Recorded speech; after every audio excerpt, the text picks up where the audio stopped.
That was 52nd Street Theme by Thelonious Monk that we were listening to as we came in. Welcome to the Performing Arts Series brought to you by the Kennedy Center and the Prince William Network. I'm Billy Taylor, and with me today on this program are the members of my trio, Chip Jackson on bass and Winard Harper on drums. Now, they are two of the best musicians in the world. You'll see what I mean as we go along. They do something that all great musicians do. They speak to you in a very special language. Each one speaks in his own way. Now, we all look different, and we sound different, and that's what jazz is all about, making music that is a personal expression of each individual. Jazz is America's classical music. It's one of those musical experiences that tells people who we are and what we're about as Americans. When the three of us travel around the world, many times in places like Asia, Europe, and South America, we can't even speak the language of the country we're in. But we can talk to the people by using music as a language. Now today, we'd like to tell you about a very special place in the history of jazz. It's a place in New York which many years ago was very important historically and musically to the development of jazz. It was also a place, it's the first place I played in New York, and it was also a place where I had the privilege of hearing and performing with some of the best musicians ever. These were people that I heard on records and I listened to, and I just thought they were wonderful. Imagine what it would be like if you could go to your nearest city or to the nearest town and see all the top groups that you listen to on CDs and watch on videos performing live. You could see them performing live. Groups like U2 or Backstreet Boys or Dave Matthews Band, Lenny Kravitz or Boys to Men. You know, those kind of groups. When you can see them live, it's a whole different thing.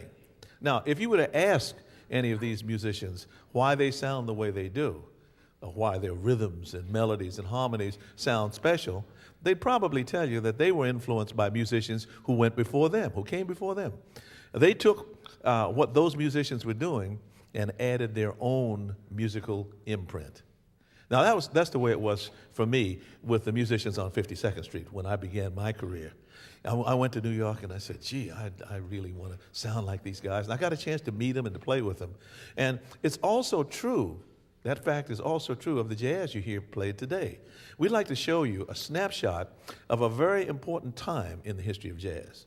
What was happening, who some of the important jazz musicians were, and how they influence the most important elements of jazz: melody, harmony, and rhythm. So let's go back in time to that place. The time was the 1940s. The place was 52nd Street in New York City, one block between 5th and 6th Avenue. 52nd Street was just marvelous for me because the whole history of jazz was there. I mean, you could go in one club and hear Sidney Bechet, go in another club and hear Hot Lips Page, go in another club, hear Jimmy McPartland. You could go, just anything that I had thought about as to how jazz had developed, I could find live right in one of those clubs. And the thing that amazed me is that in those days, there were a lot of large orchestras, many big bands. Woody Herman, Benny Goodman, Artie Shaw, many people like that had big bands. And they had Chip, can't get the words out now. Chick Webb was a very special band, and so was Count Basie. Count Basie was one of the bands that I really liked. Let's take a quick look at a video of the Count Basie band.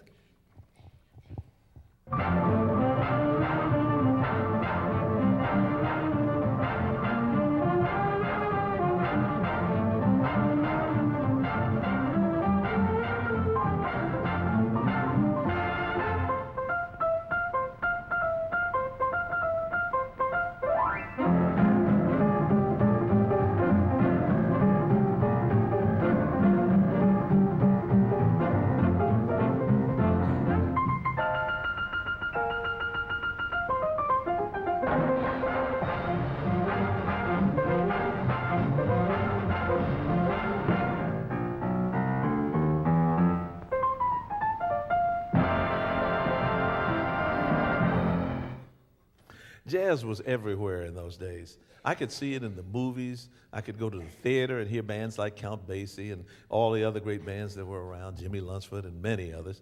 And I could go to nightclubs And in nightclubs, in some of the nightclubs, you could dance and as well as see a show. I could hear all of these great artists on the radio and on records. But one place that I really liked when I got to New York was the Savoy Ballroom. Now, the Savoy Ballroom was a place where many people danced to jazz. Chick Webb was the name that I was trying to get out a little earlier when I was talking about the big band leaders. And he was the band that played most often at the Savoy Ballroom. Now, there was a song written by a member of Chick Webb's band, and it was called Stompin at the Savoy.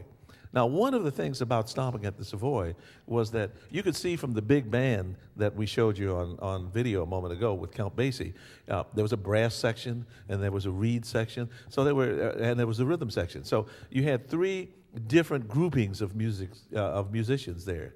Now, the brass, sometimes in a song like Stompin' at the Savoy, would do something that we call and response. I'm going to demonstrate how that happened. I'm going to play the brass part, and I'm going to ask Chip to play the saxophone part. So if this is the call, if I'm giving the call, he's giving the response.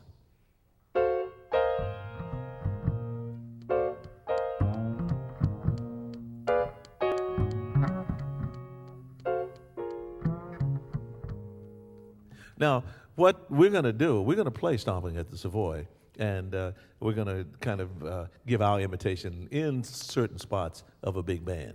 This is Stompin' at the Savoy.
Thank you.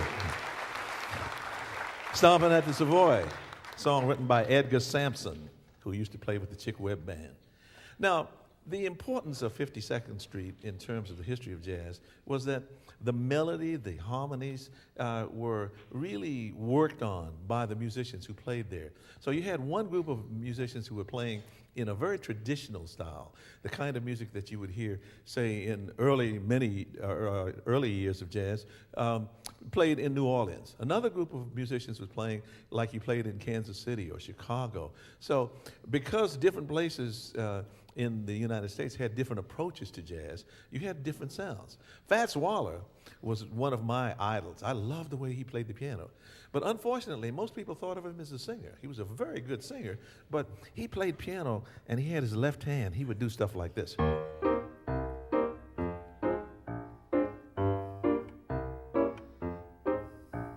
That's called stride piano. And he wrote a piece called Ain't Misbehavin'. And we're going to look at a film clip with him singing, and then I'd like to talk about some of the things that we did with that particular piece. Here is Fats Waller, and he's singing his composition, Ain't Misbehavin'.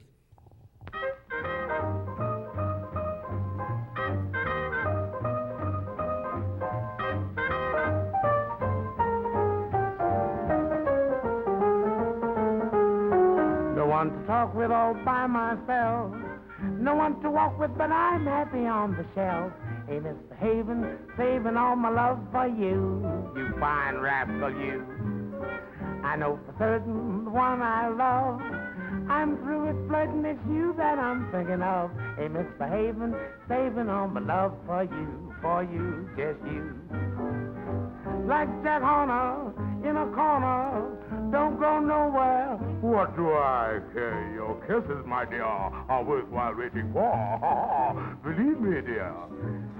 Don't stay out late, ain't got no place to go. I'm on my body, just me and my radio. Ain't misbehaving, saving all my love for you. Now, that particular song, Ain't Misbehavin', when he played it on the piano, when he wasn't singing, he sounded a little like this.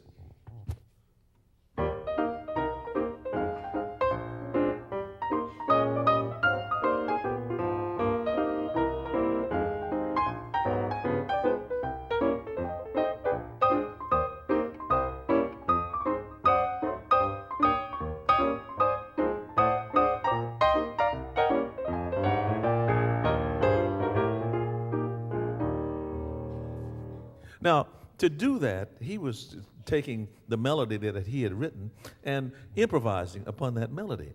When Teddy Wilson, who was also working on 52nd Street at one point, played the same song, he sounded a little different. Sometimes Teddy Wilson sounded like this.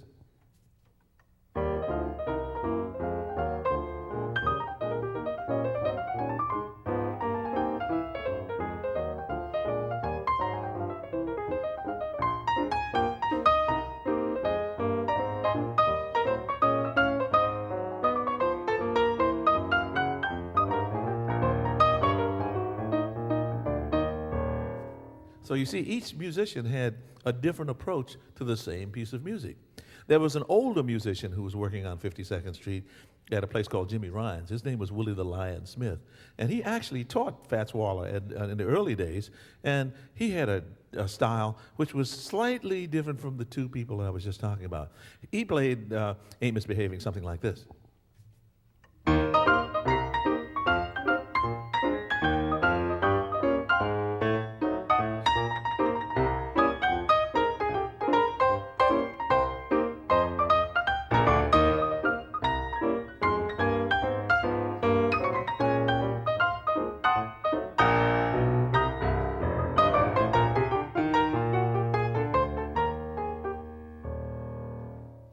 So Willie the Lion had a little bit of all of the people that came along behind. We all learned something from him.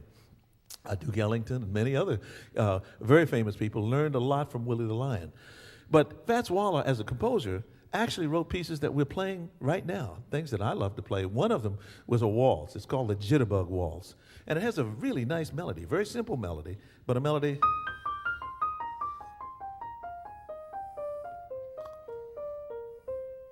right down the scale. Just very simple. But look what he did with that.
Thank you.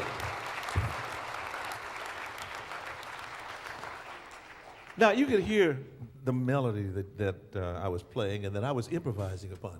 You see, what happened is I played a variation. First, I played the melody straight, and then I played a variation of that. So it's theme and variations that we're doing here. One knows that the drummer can play rhythms, but many people don't realize that the drummer also can play a melody. Now, the melody that I'm going to ask Winard Harper to play is a melody, a simple melody, written by a bassist whose name is Oscar Pettiford. We're going to talk more about Oscar in a minute, but here's a simple melody that he wrote.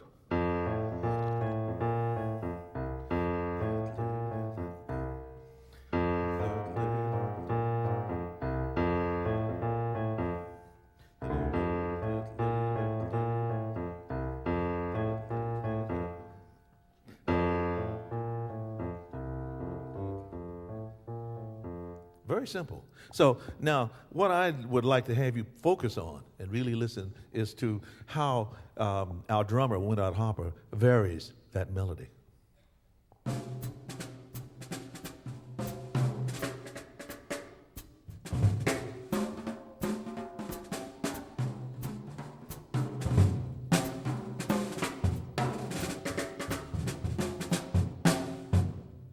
See there?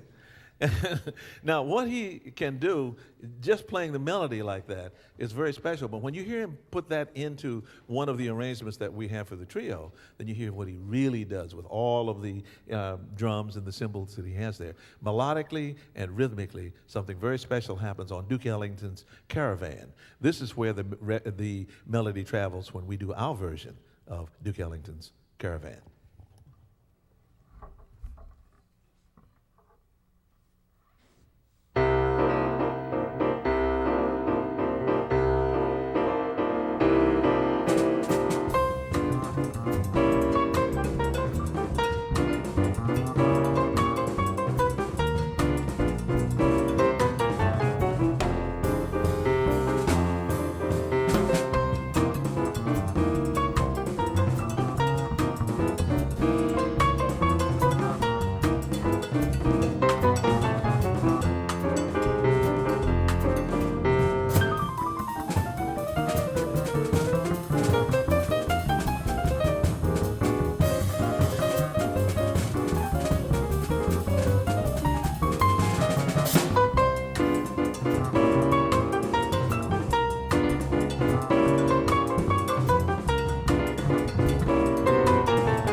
Winard Harper.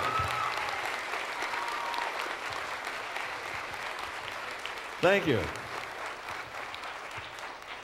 Winard Harper. Now, on 52nd Street, drummers like Sid Catlett and Joe Jones used to play drum solos like that. And they played in the form of the tune. They played a chorus or two choruses, whatever it was that the other musicians played. And they said what they had to say as he had said what he had to say on that. Duke Ellington was one of the people who came around because many of the musicians who worked on 52nd Street had formerly worked in his band. My first job on 52nd Street was with Ben Webster, who was one of his saxophone players. But we'll talk about that in a minute. Right now, I want to talk about the bass. Now, one doesn't expect the bass to play melodies. You could hear what Chip Jackson was doing a little earlier, and you know that he can play a melody, and he can do it in many ways because he listened to many of those musicians. I had the good fortune of working with one of the great musicians whose name was Slam Stewart. Slam had his own trio, and I had a lovely time playing with his band. He used to play with Benny Goodman. He played with a lot of other folks. But when he sat down or when he stood up, actually, and played his bass violin, he used the bow. He was playing arco, so he was using the bow. But he played it very rhythmically. And I'm going to ask Chip Jackson just to demonstrate a little bit of what Slam used to do on something that he called slamboree.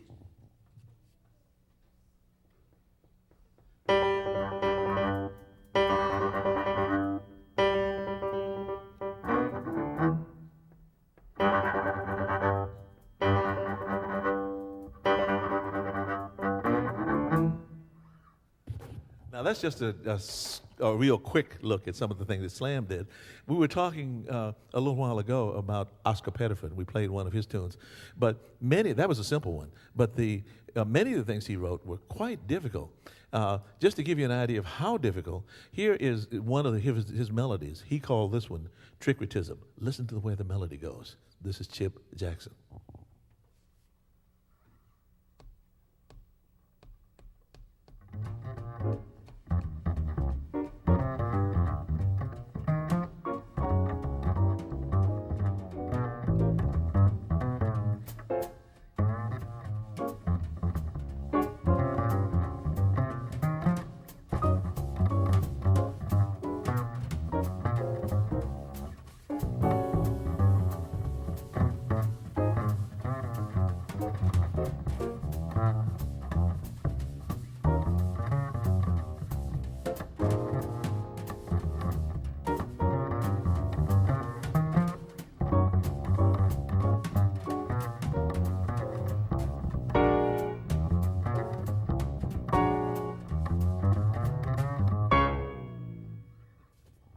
Trickritism is the title of that one. Now, you can hear that that's a very tricky melody. Now, based on what I learned when I was working with Oscar Pettiford, I wrote a melody for Chip to play, and I'm going to have him play that. It's a little more complicated, but it's based on the same kinds of pizzicato playing that Oscar Pettiford was playing back on 52nd Street. This is called Conversion.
Chip Jackson.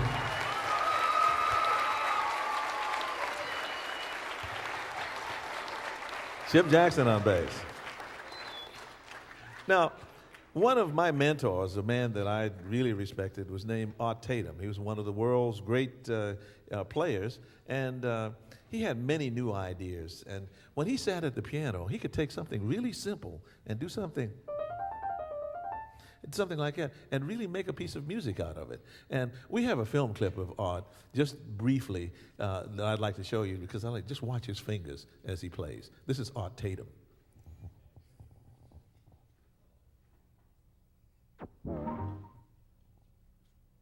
That's not Art Tatum.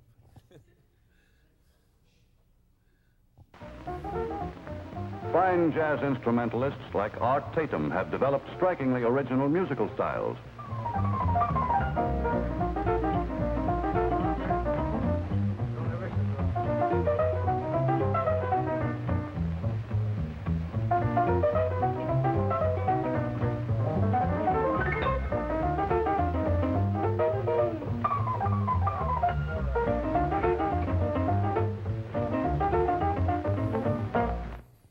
Art Tatum, he was really special, doing all really fast and very beautifully.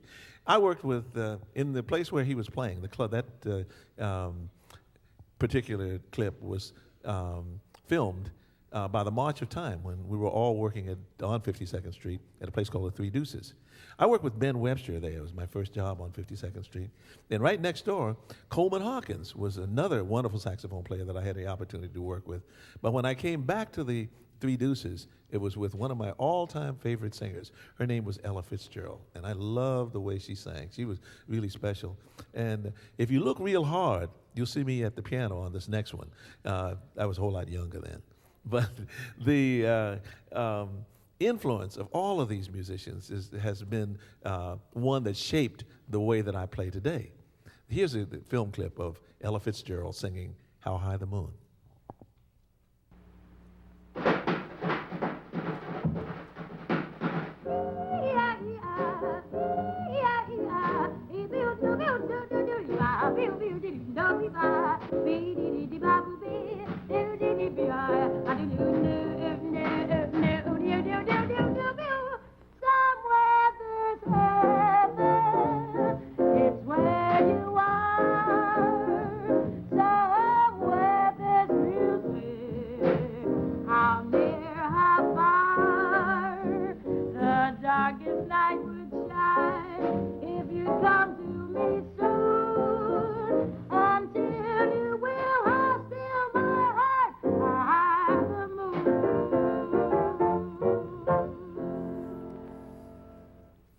How High the Moon. That was Ray Brown playing the bass and Charlie Smith playing the drums. And Ella Fitzgerald was just such a wonderful singer.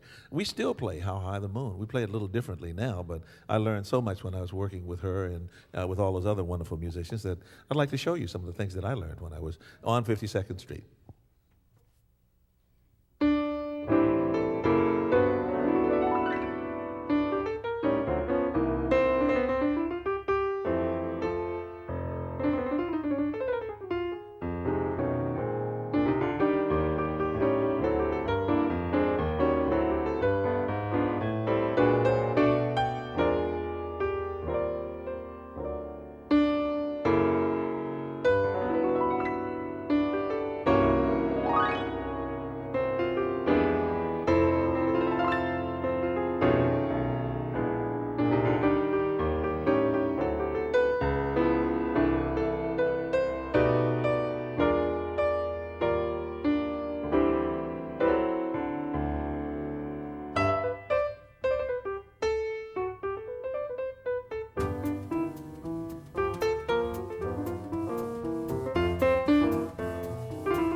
Thank you.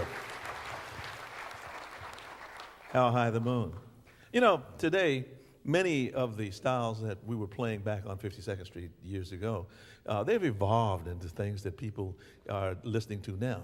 For instance, recently we were touring with a composition of mine, and people are listening more, and they are also dancing again. I'm really happy that people are beginning to dance, and we're trying to find some things in our repertoire that will help people dance. Here's one. It's called Can You Dig It? But before we begin, I'd like to let you know that we're going to take your questions. So if you have any questions you have always wanted to ask musicians, then this is your chance. Those of you who are not in the auditorium here can call 800-578-1396. Now, here's the tune. Can you dig it?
Thank you.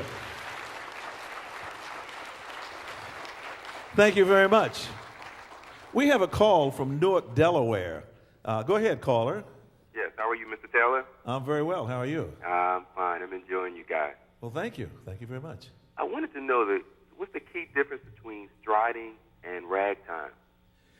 There is no difference. Stride is a later form of ragtime. Ragtime started back in the early days with Scott Joplin and many people like that. Stride developed from that style of playing, and so Fats Waller and the later musicians profited from what their predecessors had done, just as we learned from people who preceded us. Other questions? Right here. Hi, I'm Catherine.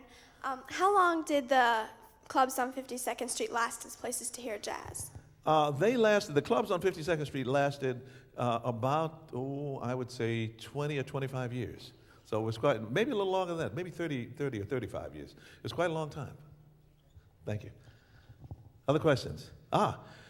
We have a call from Philadelphia. Go ahead, caller. Hi, Dr. Taylor. We're really enjoying your show down here. Thank you very much. Thank you. As a drummer, I'm enjoying the drumming that is going on there today very much, and I was wondering if you or your drummer, whose name escapes me now, I'm sorry. His name is Winard Harper. Fantastic. Thank you. Mr. Harper, can you tell me which contemporary drummers or drummers that Dr. Taylor has played with were most inspirational to you, and if you could recommend any drummers that I should be listening to now? Well, I recommend you listen to Winard. I will do that.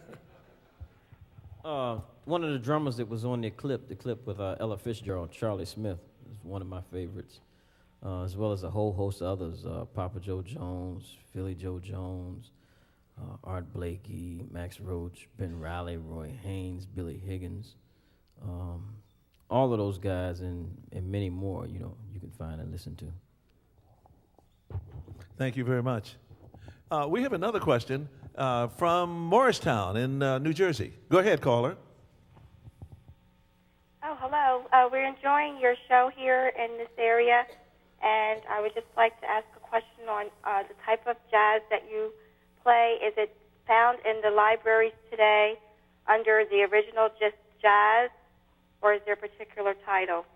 No, you would find the music that we play under jazz, and some of the records that I've made with the Billy Taylor Trio, some of the records that Chip has made with other people and with his own group. Winard also has recorded with a number of people and has his own website. So you can look at various websites and find, you don't have to look in the library. You can look in websites and just look under jazz, and you'll find much of the music that we're playing today and much of the music that we're talking about.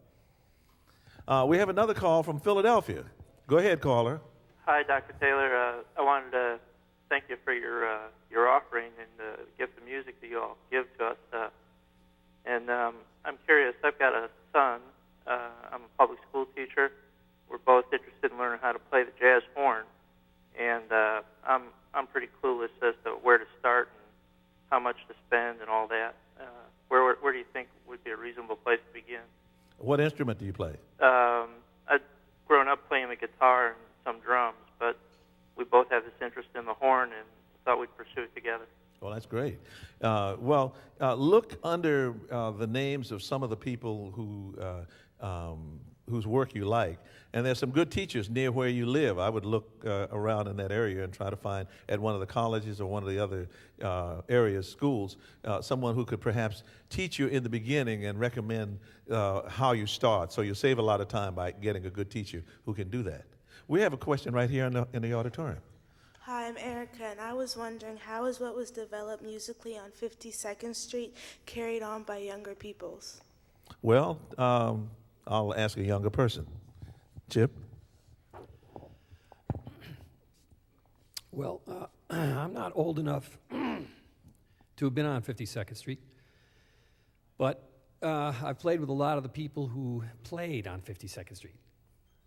So one way is to be able to play with the people who were on 52nd Street. I played with Red Rodney, who played with Charlie Parker, Roy Haynes, Al Haig.